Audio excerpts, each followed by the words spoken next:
Somaliya ni igihugu giherereye mu ihembe rya Afurika kiri mu byazahajwe n'amapfa, mu gihe byari byitezwe ko imvura yabonetse igiye kugabanya ingaruka zatewe n'aya mapfa, ahubwo yateje imyuzure yangije ibintu byinshi ndetse igira ingaruka zikomeye ku bantu hafi miliyoni imwe. Imvura yaguye muri Somaliya, Ethiopia na Kenya yari ije ari nk'amano kuri za miliyoni z'abaturage bari bamaze igihe bahanganye n'ibihe bitaboroheye by'amapfa. Ariko siko byagenze, ahubwo iyi mvura yatumye bava mu byabo barahunga.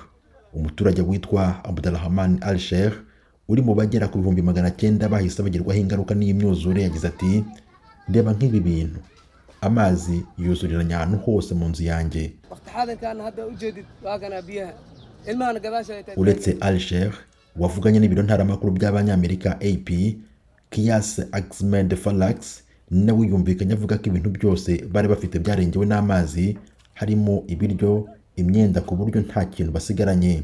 Nubwo byagenze gutya, ntibyamubujije kumvikana ashima Imana ko abana be bakiri bazima, ndetse yumvikana asaba ko haboneka inkunga ku buryo bwihuta.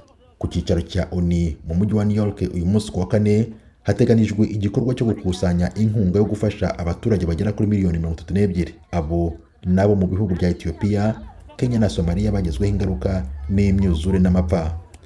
Tim Harris Ishimwe, Ijwi ry'Amerika.